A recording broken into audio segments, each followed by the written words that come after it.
Are you gutsy? Do you have big dreams, big goals? Maybe even some people have told you that they are crazy gold.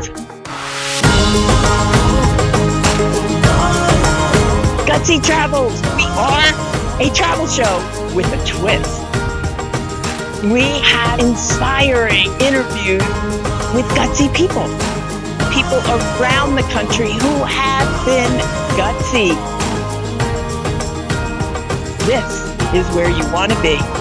Be inspired to be gutsy yourself.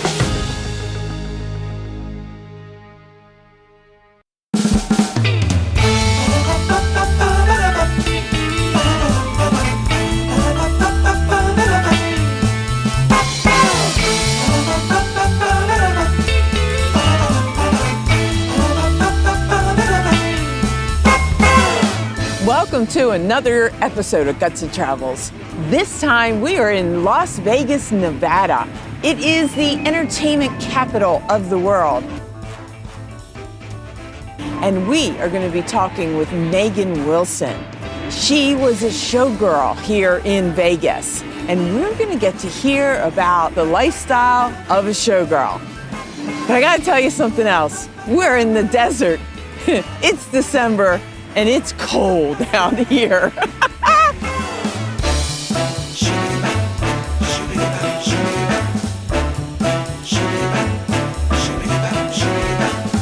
The strip that we all think of when it comes to Las Vegas is only 4.2 miles long. The entire valley is 600 square miles. It's incredible. We all think of Las Vegas as the strip, and yet it's only 4.2 miles long and about a quarter of a mile wide, with a few side streets kind of thing. It's pretty cool.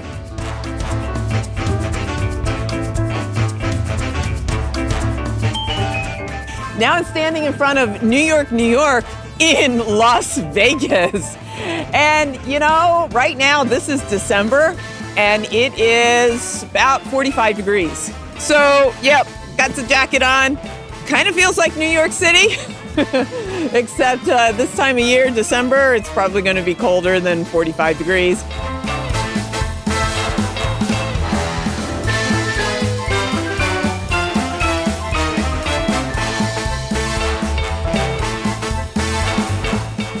Bally's, this is where Megan had her first break as a showgirl.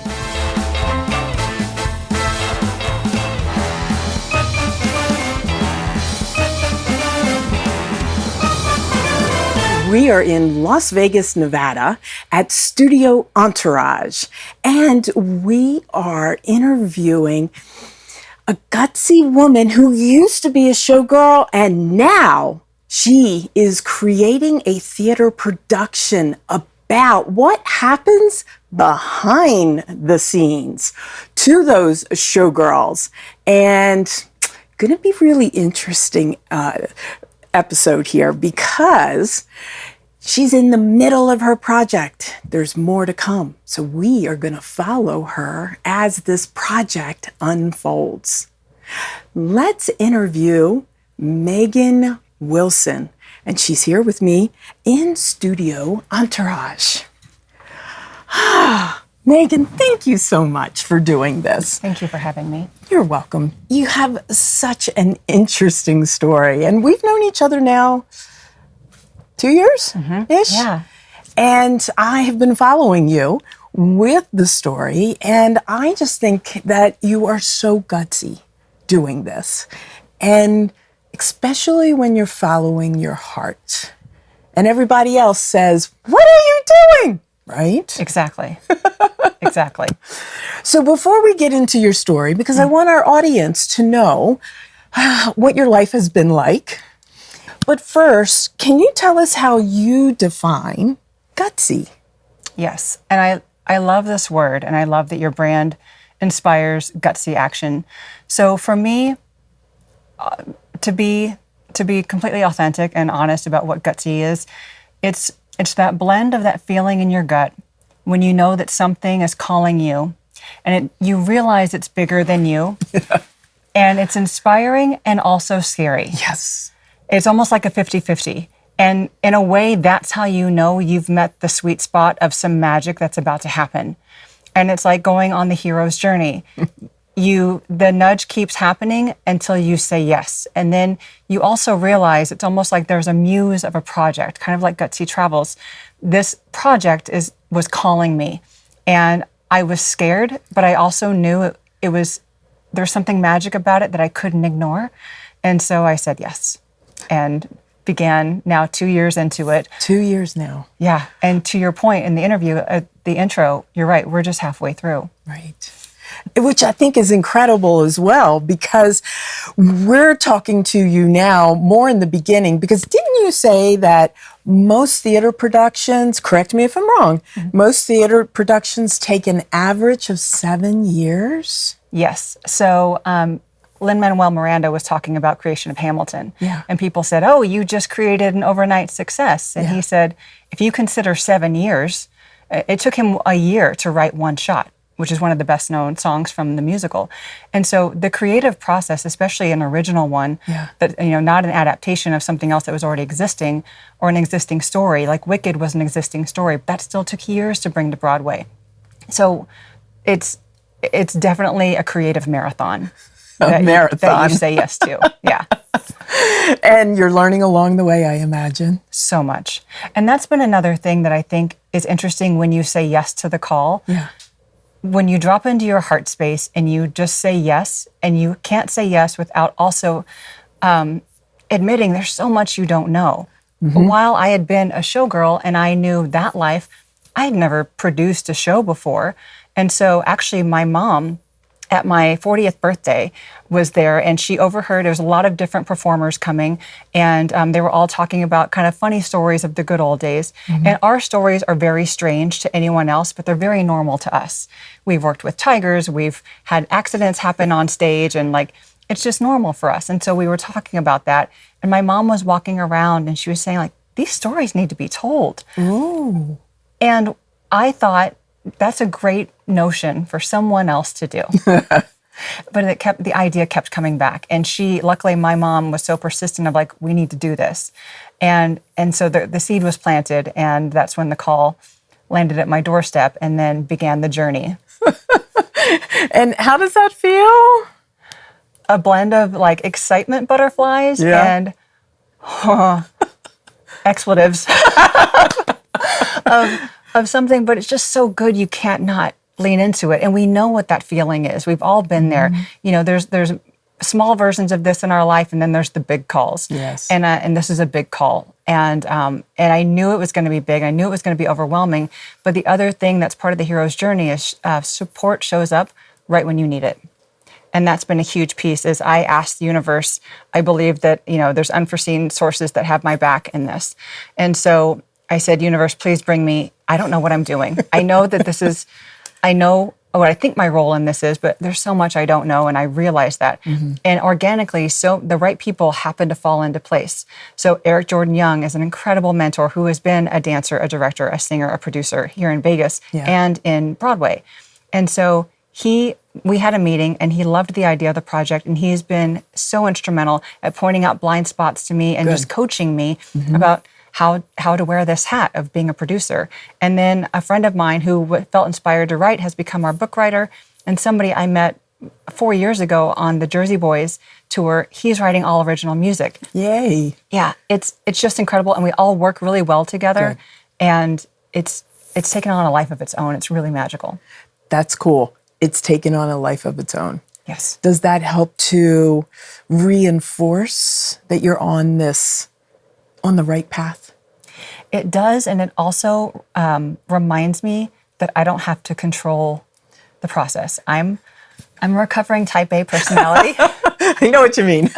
So and also running we met as entrepreneurs, and I know I was a life coach. And so I'm used to being the only one, a solo show in that world. And so with this, there's so much I don't know. And so I show up with what I can control. And then really the other 50% is what everyone else. Yeah. And so it's become a really harmonious team effort.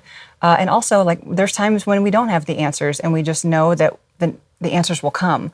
And that's sometimes hard to be patient, but we also know that there's like the muse of this show has an intention. And so we listen to her and see where she guides us. What is a muse for our audience? What is a muse?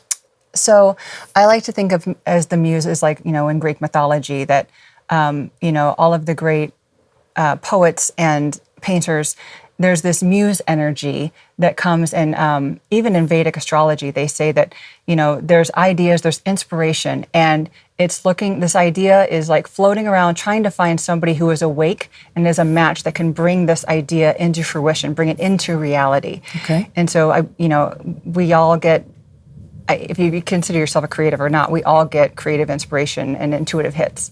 And so I believe that this muse wanted to bring the show of what it's really like to be a Las Vegas performer and the behind the scenes story of it to life. And it landed on my shoulder. Exactly. And you've picked it up. And I've hugged her and embraced her and at times said, what are we doing?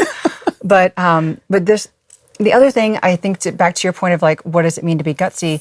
There's just an undercurrent of trust that I can't explain, but I know we're on the right track, and it's just a gut knowing. And I've learned, I've not listened to that enough in my life to know to listen to it. To listen to it. Yep.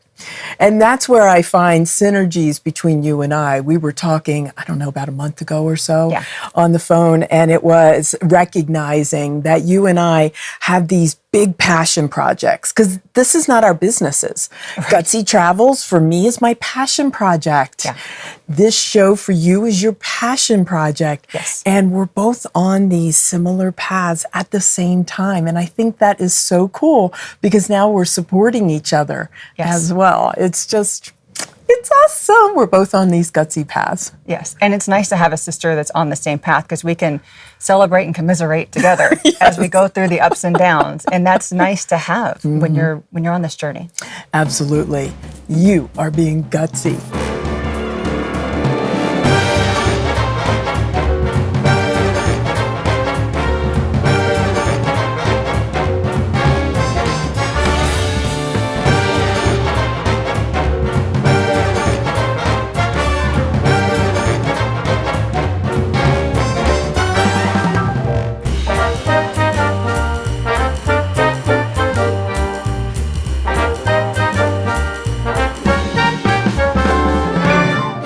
Here is the busiest intersection in the Strip here in Las Vegas.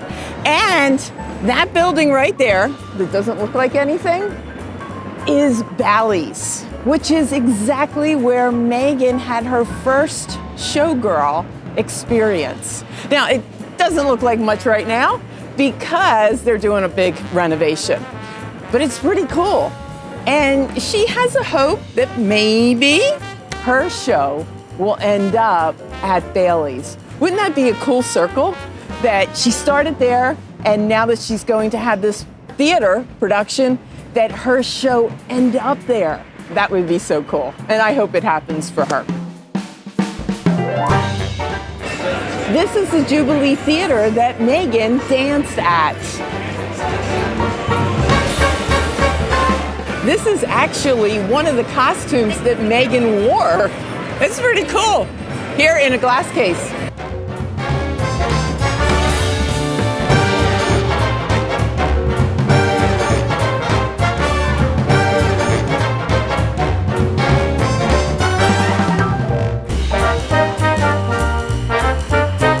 Vegas is the place that you can come as an adult to experience the world.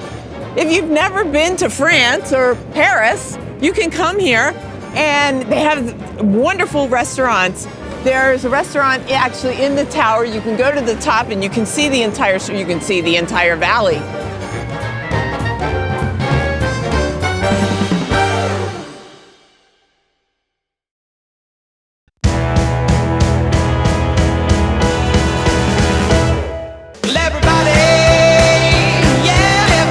What I love about Inspiration is that it's so much more than just another place to do painting and drink wine. It's all the options that we have to offer that excites me about our studio. We have over 80 different crafts, events, parties, workshops, and a splatter room. We have fun for all ages here at Inspiration Las Vegas. Cheers!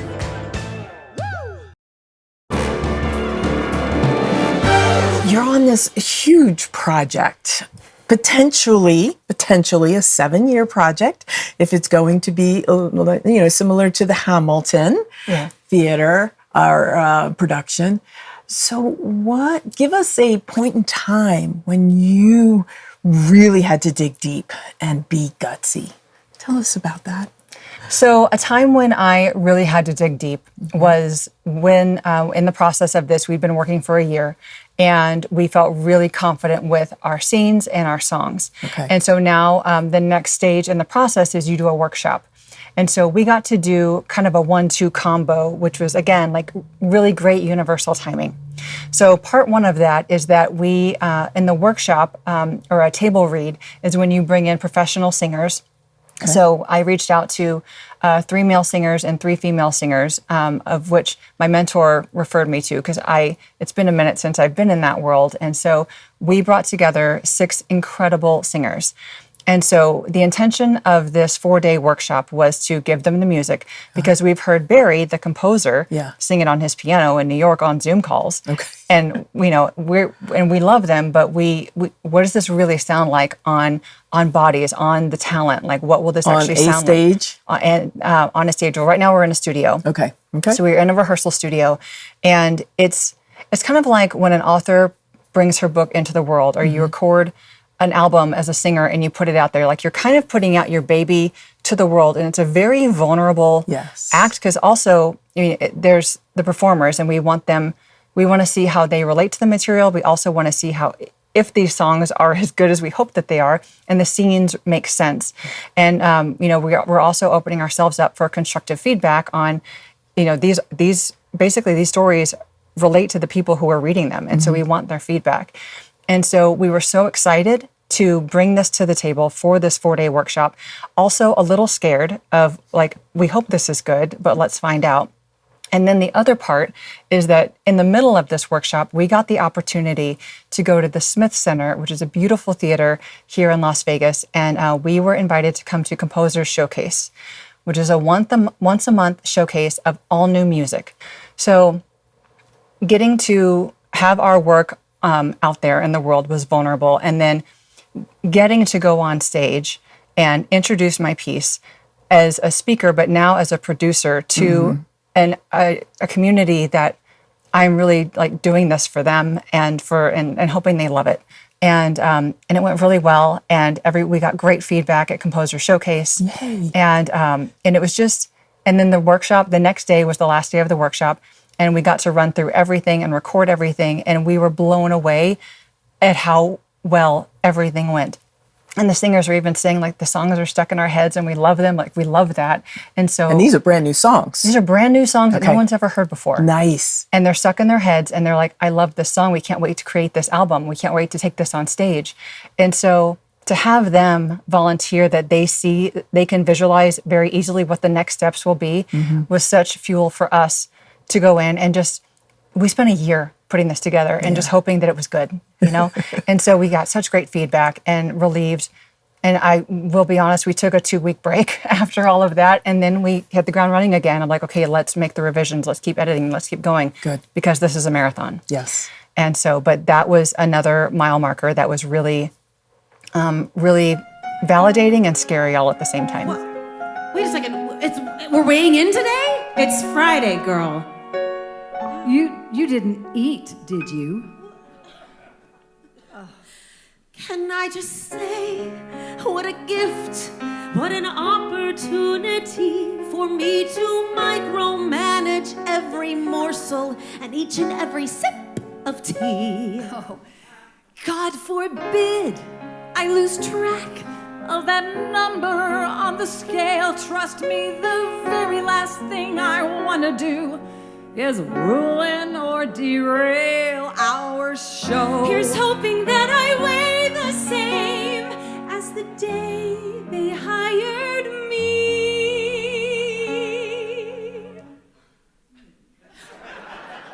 I left my clothes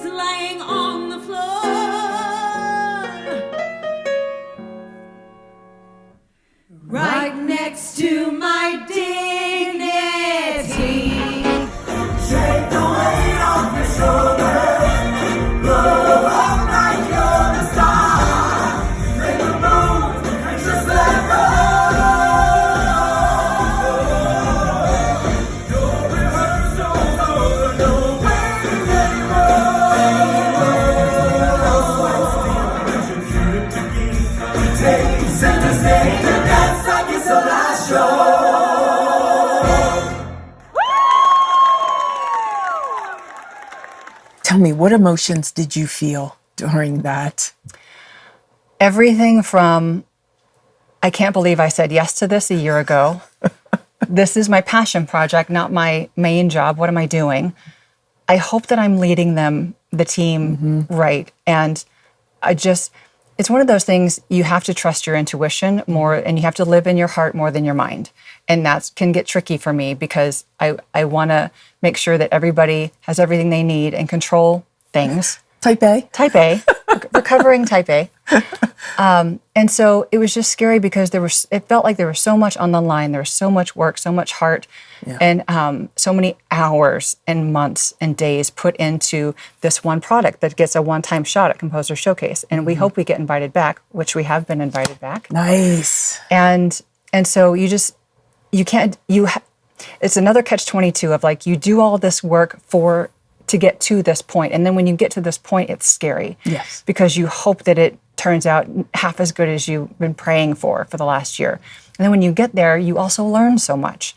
And there are things that happen that you didn't expect, but now you know, which grounds you into the next phase. Always learning, always learning. Always. Hi, y'all. My name is Megan Wilson. We are so grateful to be here right now. I am so blessed to be here with my co-producer, Susan Wilson, aka Mom. And our creative team, Michelle St. Angelo, Barry Anderson, and Eric Jordan Young wanted to be with us tonight, but he's in New York.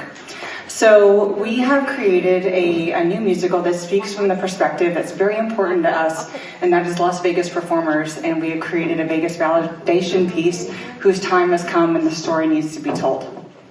And then, what were the feelings when you got that great feedback? Describe how you felt. Chrystina, I don't know if there are words like elation, bliss, like fell to my knees, beyond grateful. Wow. I guess it was really like, it's like the end of the movie, like when the swelling song is playing, like that, like the touchdown of the team happened. There's something that's just so, and I know I keep on saying magical, but when you get confirmation that that you've listened to the muse and you're on the right path for you, and that you have a team and all of you are moving together as one unit, and now you have the singers added to the family and the community added to the family has grown and we're all moving forward together, and you have confirmation that you're on the right track, even though you still don't know what the path holds. Where, that final will be. There's still a lot of unknowns that are ahead of us, but we nailed this chapter of it. Yeah. Yeah.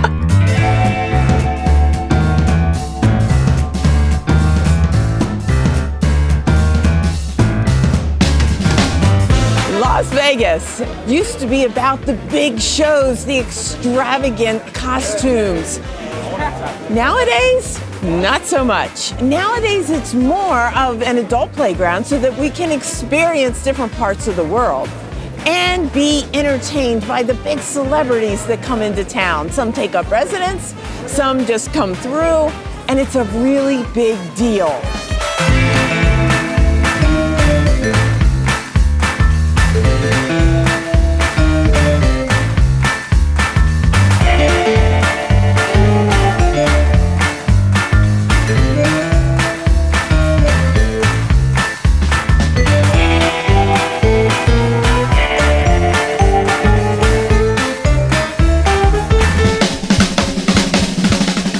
Tropicana.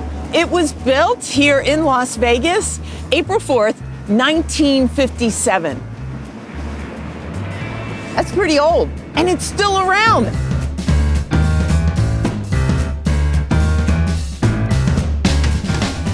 Another fun fact about Las Vegas and the Strip is the Flamingo. It was one of the original casinos. It was built by mobster Bugsy Siegel, and they opened it on December 26th, the day after Christmas in 1946. That makes that hotel, the original part of the hotel, 76 years old. That's pretty amazing.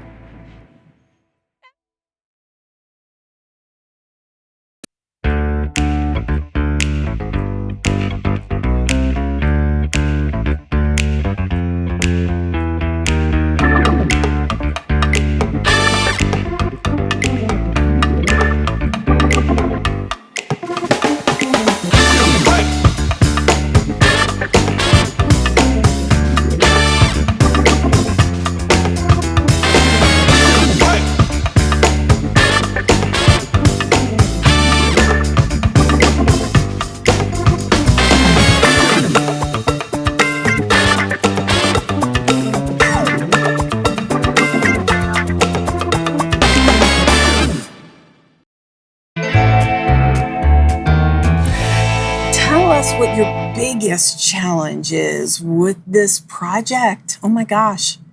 So the main one, this is perfect timing for this interview because the main one is at my doorstep. Ooh. And that is an inevitable part of whenever you're creating, like you said, a big original project, original show, is that you hit a point when you get to bring on investors, investing partners. And so this is another element of something that I know that I have to dance with because we'll need funding for this project to bring it to the stage. And it's another element of control that I will lose. But one of the aspects that, when you bring on a financial partner, they also can have creative control or like a say. And obviously there's a lot of different ways that you can negotiate contracts, but it's where we're at. It's the next necessary step. We know that what we have right now is enough to present and that it's solid and it's inspiring and it really showcases the vision of what we want. And now, again, it's kind of like when we first brought on the creative team or like gave our baby to the world. Right. Now we're giving it, like, it feels like the ante is much higher. And there's the gut-wrenching feeling of if we don't,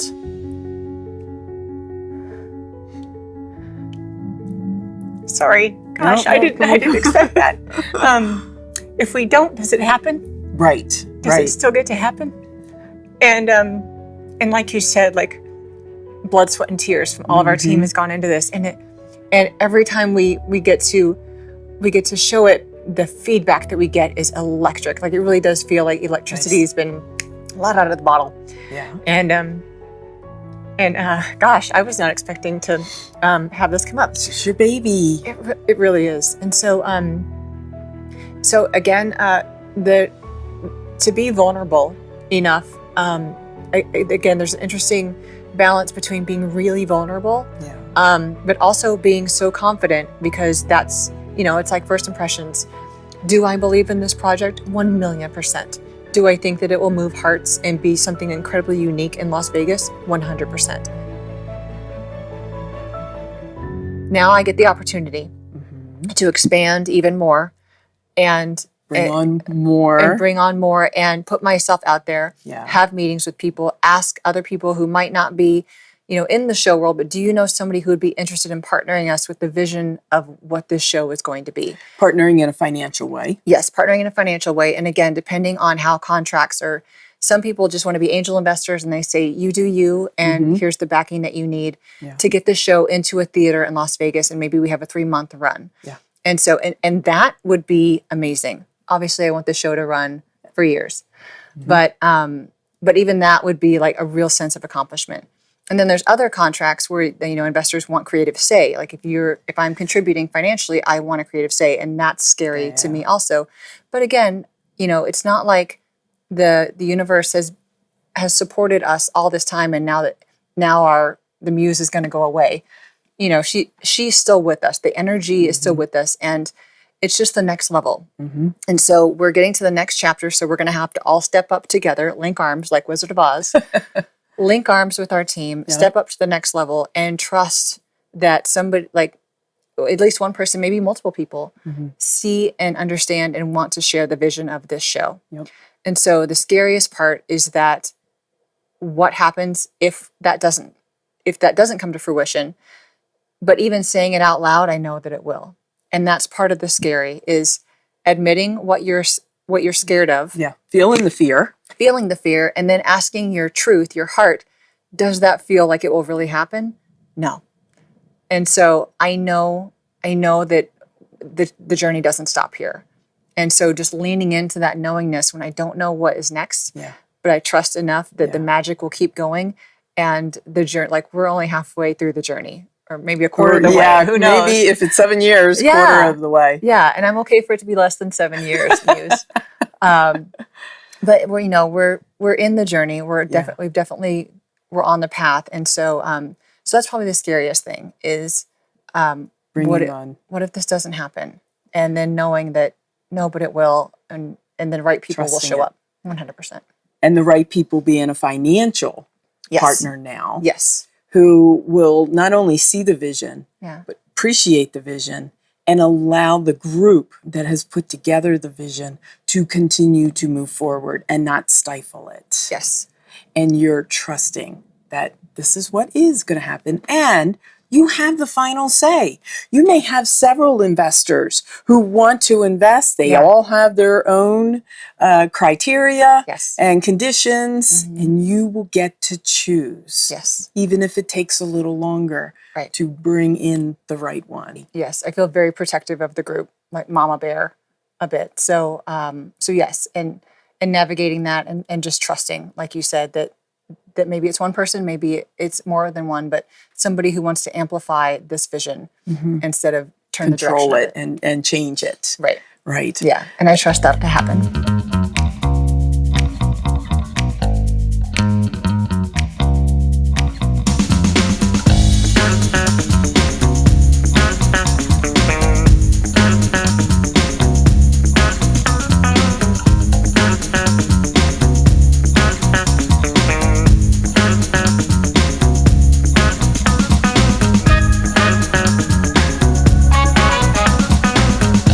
What advice would you give our audience to inspire them to be gutsy?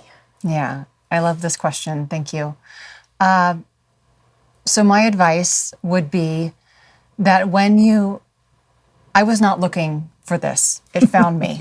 So I was not looking for another full-time job to do or like a passion project. But what I would say, number one piece of advice or like what I hope you lean into is that when life brings you that thing, that feeling, that opportunity, and it lands in your gut, and there's just enough of that feels so overwhelming, I don't know how this could happen, as well as this could be really exciting, and I don't know why, but something in my heart is really lit up when I think about working on this.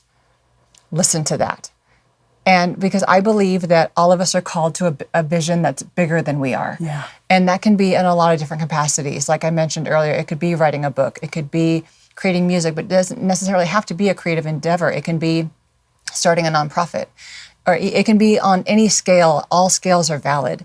It's really, what is your soul calling you to do? And you might not have been asking for it, but for whatever reason, it's showing up in your life for right now. Yeah. And honor that. Like when it shows up in your life, and if you're a recovering type A, like I am, me, and it's okay that you don't know how it's going to work out, and it's okay that you feel overwhelmed. And that's when you reach out to your sisters, to your friends, and say, I have something that's lit up my heart, and I don't know how I'm going to get there, but I feel called to do it. Mm-hmm.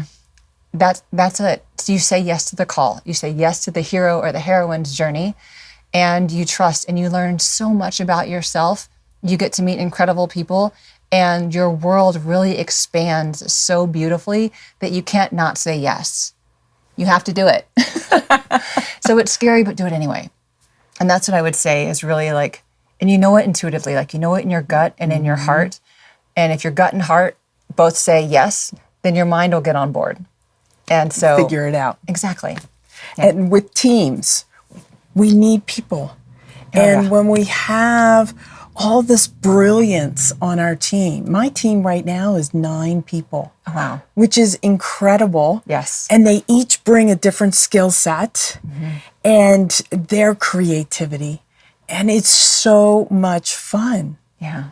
And it's like you and I, type A personalities, who have to trust their vision as well in association with this big mission. And you have that. Yes, and all 9 people on your team are getting to do what they love also. Yes. Which is another thing. Like it's not just like there's a very good chance that whatever your calling is doesn't just involve you. You're giving other people the opportunity to be completely in their own zone of genius. Yes. And there's such beauty, and we learned so much from that. But also like you get to bring other people on that get to be in their zone of genius. Yes. How amazing is that? It is absolutely amazing. Yeah. Which brings me to a vision that I have, and I'm going to ask you if you have one. Okay.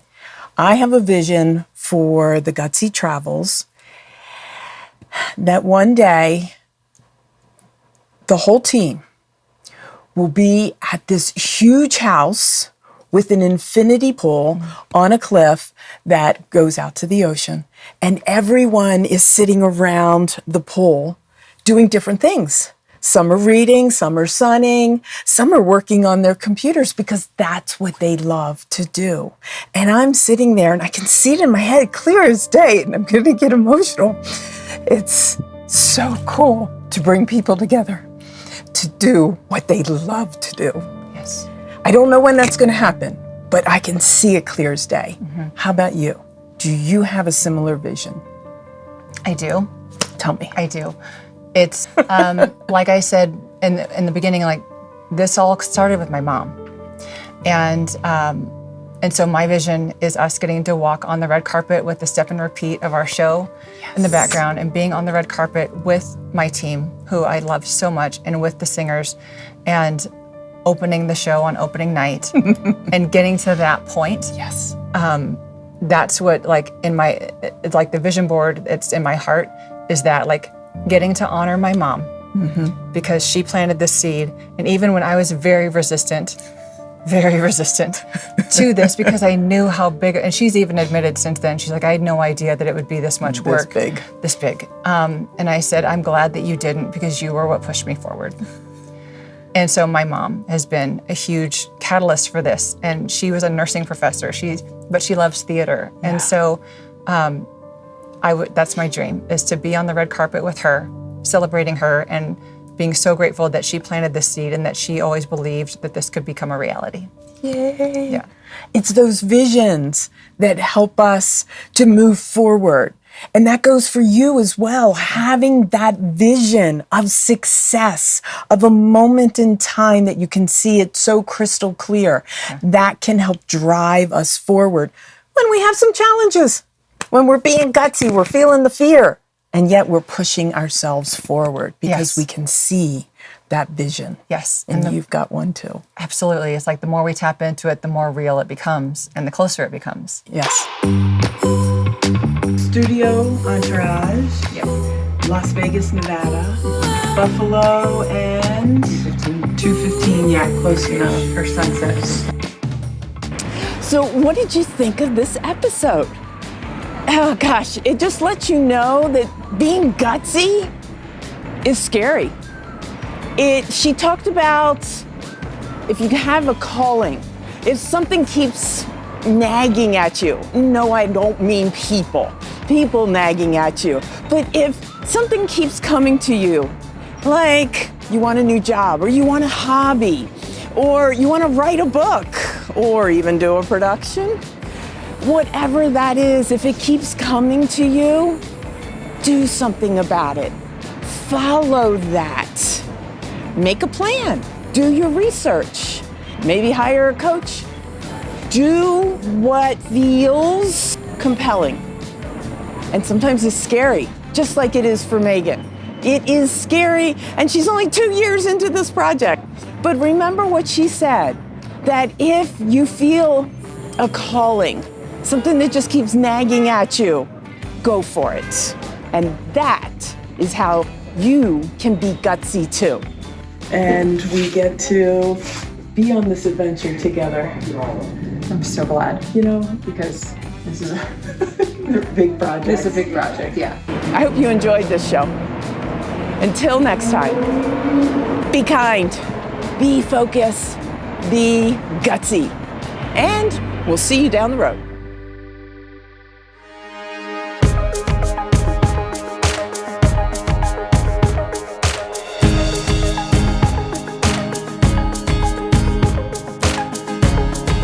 Remember I said Las Vegas, the whole valley is 600 square miles with over 3 million people. Well, compare that to Manhattan, over 22 square miles, and they've got 1.6 million people.